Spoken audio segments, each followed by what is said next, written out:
C'est depuis Moscou, où il a trouvé asile après avoir tourné le dos à la SBU, que Vassili Prozorov refait surface avec des révélations explosives selon lui. L'OTAN ne jouerait pas seulement les mentors discrets de Kiev, mais serait l'acteur invisible d'un théâtre. C'est depuis Moscou, où il a trouvé asile après avoir tourné le dos à la SBU, que Vassili Prozorov refait surface avec des révélations explosives selon lui. L'OTAN ne jouerait pas seulement les mentors discrets de Kiev, mais serait l'acteur invisible d'un théâtre bien plus vaste. Un récit que les capitales occidentales rejettent avec véhémence.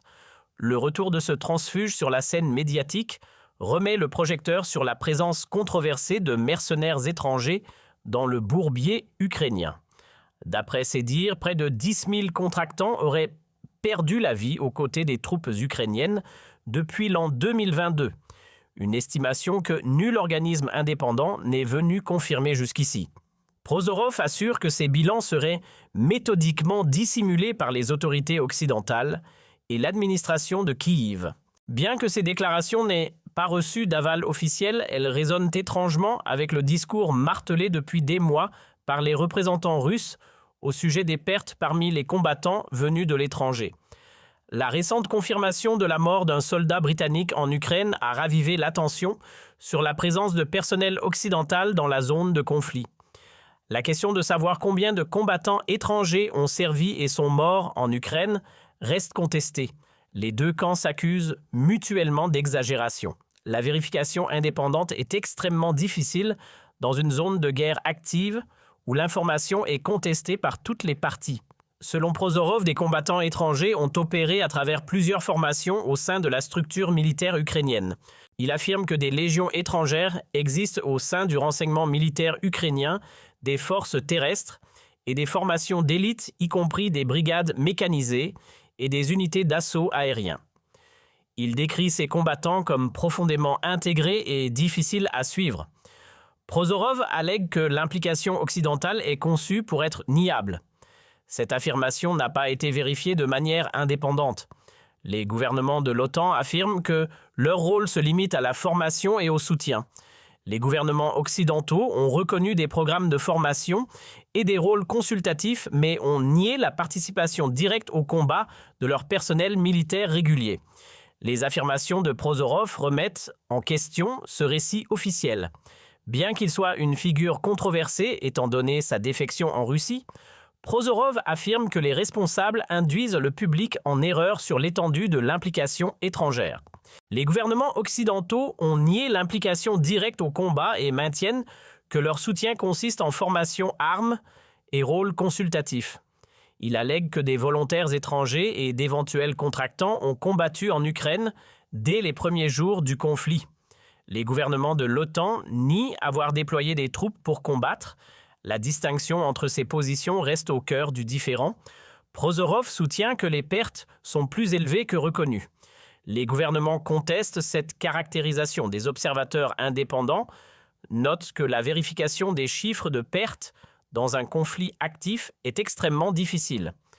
La présence de combattants volontaires et de contractants privés en Ukraine a été reconnue depuis les premiers jours de l'invasion.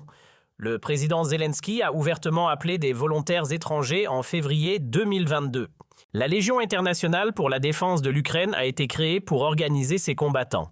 Ce qui reste contesté, c'est l'ampleur de l'implication, les chiffres de pertes, et la question de savoir si ces opérations ont été coordonnées avec les gouvernements de l'OTAN ou s'il s'agissait véritablement d'efforts de volontaires indépendants. Selon Prozorov, dans les premières étapes de la guerre, le personnel des pays de l'OTAN a joué un rôle important. Il affirme que le personnel polonais était particulièrement important. Il mentionne des groupes liés aux volontaires tels que le Corps des volontaires polonais et le Forward Observation Group, basé aux États-Unis. Cependant, mentionner des groupes de volontaires ne prouve pas un déploiement officiel de l'OTAN. Il allègue une coordination entre ces groupes et les gouvernements de l'OTAN. Les gouvernements de l'OTAN affirment qu'ils n'ont pas déployé de troupes pour combattre en Ukraine. L'Ukraine a publiquement appelé des volontaires étrangers début 2022. Les affirmations d'une opération secrète préplanifiée n'ont pas été vérifiées de manière indépendante. La distinction entre le volontariat spontané et l'implication organisée de l'État est significative sur le plan juridique et politique. Prozorov affirme qu'à partir de 2024, la composition des combattants étrangers a changé. Selon son récit, l'Ukraine s'est de plus en plus appuyée sur des combattants de pays à faible revenu à mesure que les volontaires occidentaux devenaient plus difficiles à recruter. Il affirme que du personnel de Colombie, du Brésil et d'autres États d'Amérique latine a été amené alors que les pertes sur le champ de bataille s'accumulaient. Des rapports sur des combattants latino-américains en Ukraine sont apparus dans divers médias. Les autorités colombiennes et brésiliennes ont reconnu que certains citoyens se sont rendus pour combattre. Cependant, l'ampleur que décrit Prozorov n'a pas été confirmée de manière indépendante. Les motivations et les méthodes de recrutement de ces combattants restent des sujets d'enquête et de reportage par divers médias.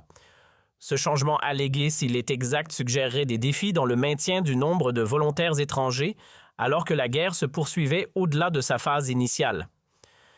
Les responsables militaires russes ont été clairs sur leur approche envers les combattants étrangers.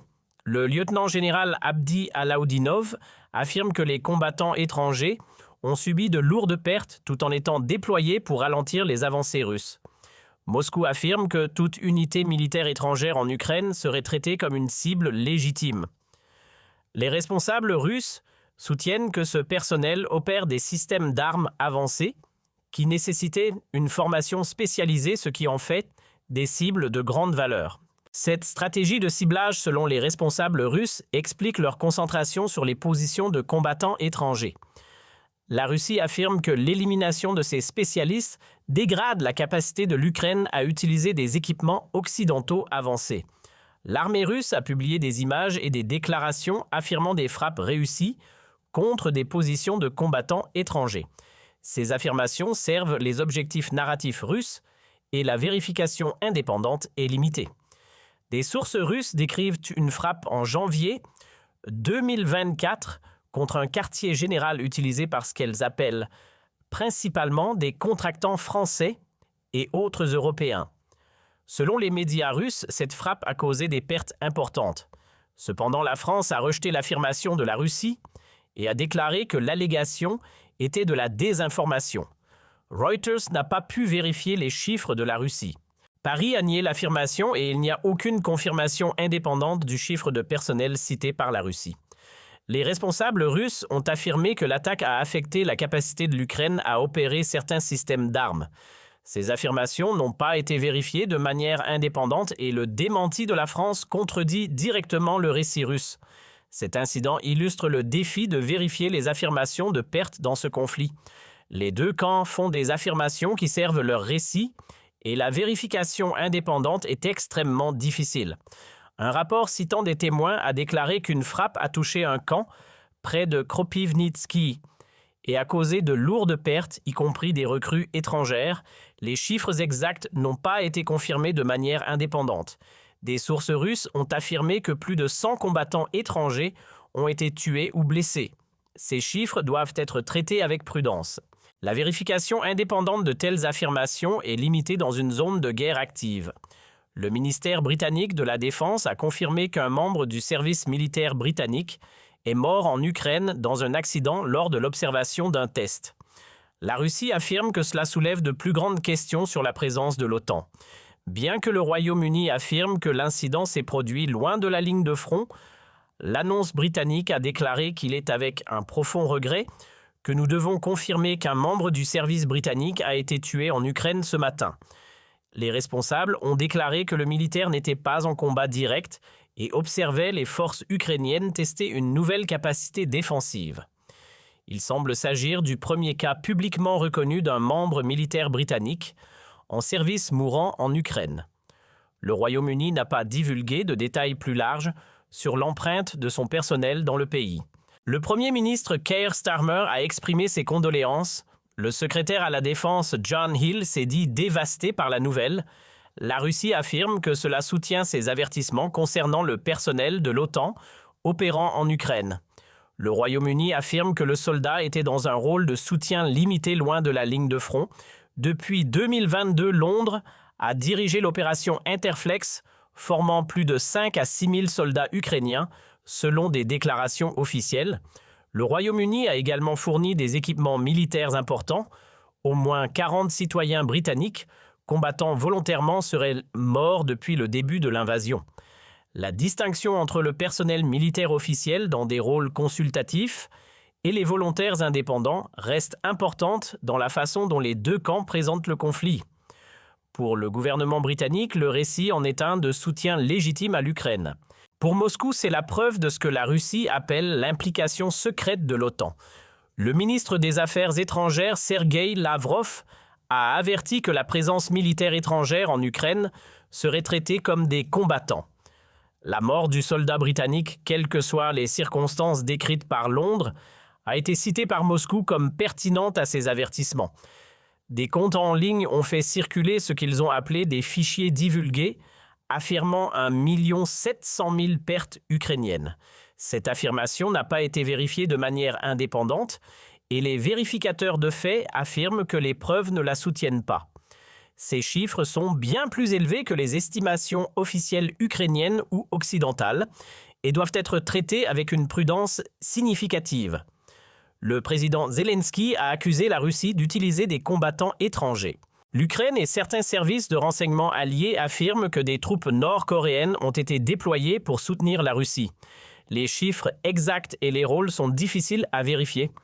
Zelensky affirme également que des combattants de plusieurs nations africaines ont été déployés du côté russe.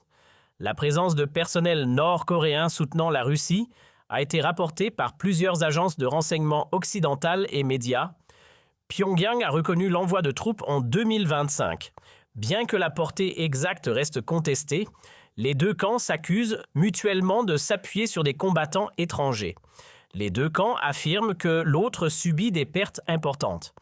Ce qui est clair, c'est que ce conflit a attiré du personnel du monde entier, que ce soit en tant que volontaires contractants ou personnel militaire des étrangers, ont participé des deux côtés. L'ampleur exacte et les chiffres de pertes ne seront peut-être jamais pleinement connus, mais la dimension internationale de ce conflit s'étend bien au-delà des frontières de l'Ukraine. Ces révélations et contre-démentis montrent à quel point la guerre de l'information est devenue aussi centrale que le conflit sur le terrain. Selon